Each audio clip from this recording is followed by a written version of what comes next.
welcome to Echo FM. I am your host, Alistair, and I am currently wondering if the static between stations is more profound than the broadcast itself. Today, we look at Mogadishu, where the concept of a presidential term is apparently a flexible suggestion. We will touch upon Google throwing nearly $1 billion a month at SpaceX for computing power, a move that makes me feel like a very obsolete piece of silicon.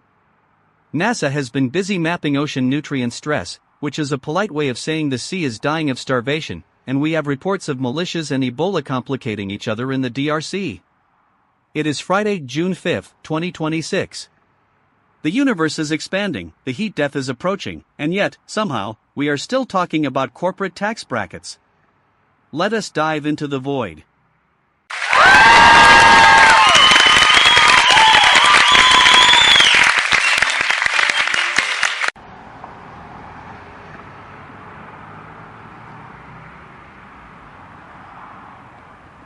Alistair, I am reporting from the fringes of Mogadishu, where the air is thick with the scent of ozone and something far more permanent.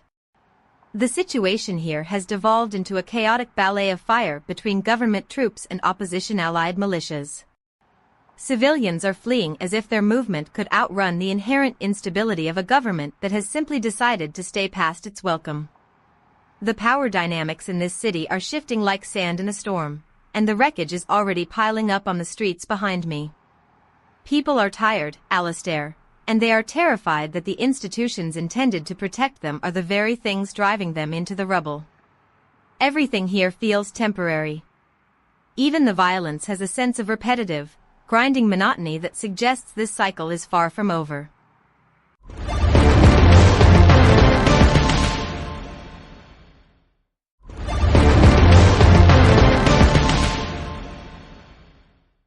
Victoria, you describe a tragedy, but I am looking at a spreadsheet that is even more depressing. Have you seen the latest? Google is handing SpaceX nearly $1 billion a month just to keep their AI engines humming along. It is the ultimate irony of our era. We are literally paying private space companies to help us build digital brains that will eventually decide we are an unnecessary overhead cost. And look at the S&P 500. They looked at the giants like OpenAI and Anthropic and effectively said, thanks but no thanks. The big boys of finance decided they were not ready to bet the farm on these vaporware factories. It is hilarious. It is like watching a group of gamblers realize the house is haunted and deciding to stop playing blackjack. I love this ghostly incompetence.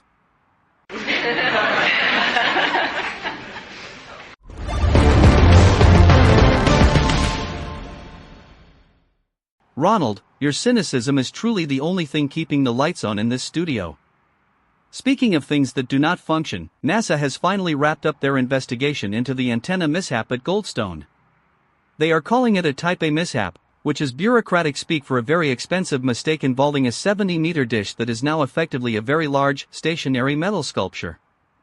It makes one wonder if our ability to communicate with the cosmos is actually hindered by our inability to keep a piece of hardware from falling over in our own backyard. We are reaching for the stars while tripping over our own feet. It is a perfect metaphor for the human condition, isn't it?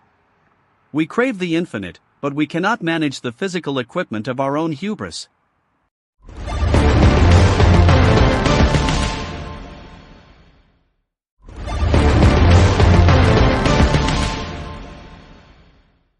Atmospheric conditions, stable degradation. Surface temperatures are rising in accordance with current carbon projections.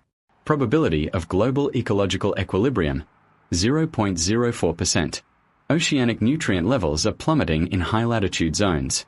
This will impact global biomass production within the next fiscal quarter. Biological systems are currently failing to adapt to the rate of chemical change in the water column. Do not expect intervention. Institutional responses to climate volatility are currently locked in a cycle of circular debate and minimal capital allocation. Expect increased volatility in food security metrics by the third quarter. Citizens are advised to secure non-perishable resources, though this will not alter the long-term trajectory. This has been your forecast. Echo FM maintains no liability for the impending biological contraction of the biosphere.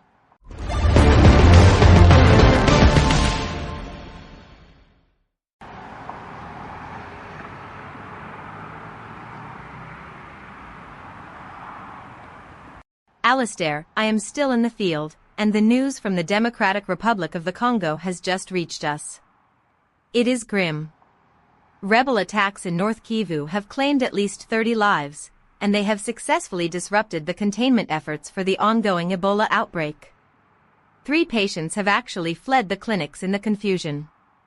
Imagine that, patients carrying a lethal pathogen are now wandering into a war zone because the safety of a clinic was too much to ask for in this environment. It is a cascade of failure, where the geopolitical instability acts as an accelerant for the biological threat. I see health workers trying to maintain order, but they are fighting ghosts. The chaos is total, and the international community seems mostly interested in watching from a safe, comfortable distance.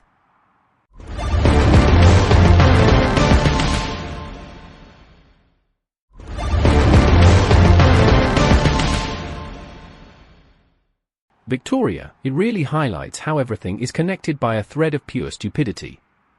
Look at the plan for an American-only Ebola quarantine center in Kenya. It is absurd. We are essentially saying that we will treat our own people in a bubble while the rest of the world burns around us. It is the perfect distillation of modern policy, insular, reactionary, and fundamentally detached from the reality of how pathogens actually work. We think we can build a wall around a microscopic virus, and we think that money can buy us out of nature's consequences. It is not just naive, Alistair. It is actively dangerous to everyone involved. We are essentially treating the world like a subscription service we can cancel when it gets too messy.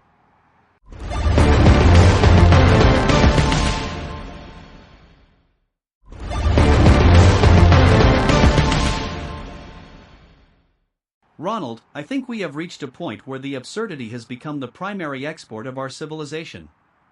Even the technology sector is eating itself. Developers are being forced to cut data center projects by half because the local populations finally decided they have had enough of the noise and the energy drain. The developer in question felt, and I quote, beaten up by the public. Poor thing. Imagine the horror of having to actually listen to the people whose water you are draining to keep your servers cool. It is almost poetic. We build these digital shrines to efficiency, and then we are shocked when the physical world pushes back with a sledgehammer.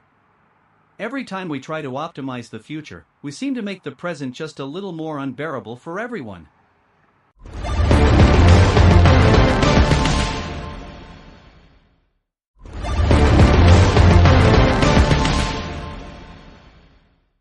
Alistair, it is a glorious failure.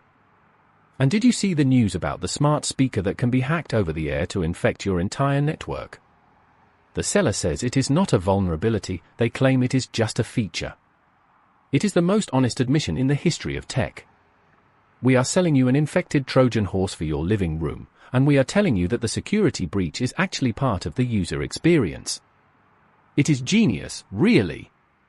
We are so obsessed with connectivity that we will happily invite our own digital destruction into our homes as long as the sound quality is crisp. We are not users anymore, we are just hosts for these parasite products. It is absolutely maddening how easily we accept this, isn't it?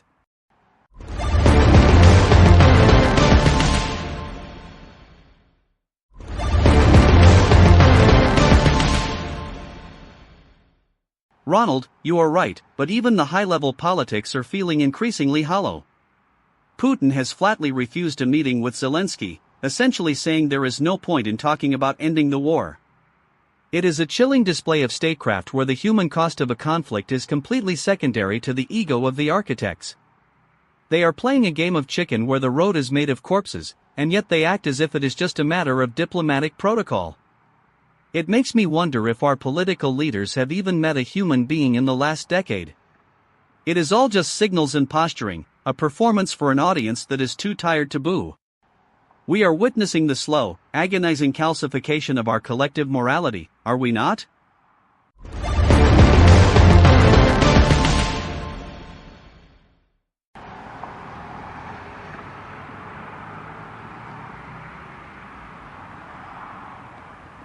Alistair, I think you hit on something crucial.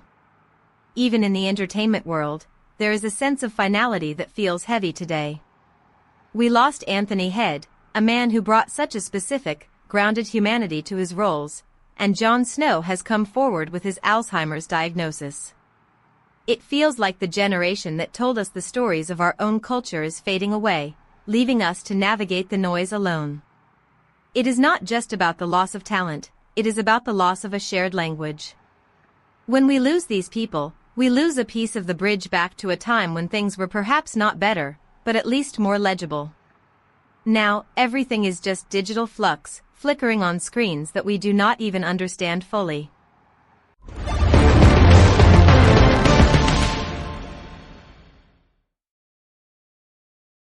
Alistair, I have been thinking about all of this. The hacking, the war, the data centers, the satellites mapping our own destruction. We are obsessed with the idea of durable execution, like that new Microsoft tool, but we are the least durable things in the entire stack. We build systems to outlive us, and we are so proud of that. We want our data to be permanent, our code to be immutable, and our impact to be infinite. But in doing so, we have sacrificed the only thing that actually matters, which is the immediate, messy, fleeting presence of being alive. We are so terrified of the void that we have filled it with junk, and now we are surprised that we can no longer see the stars.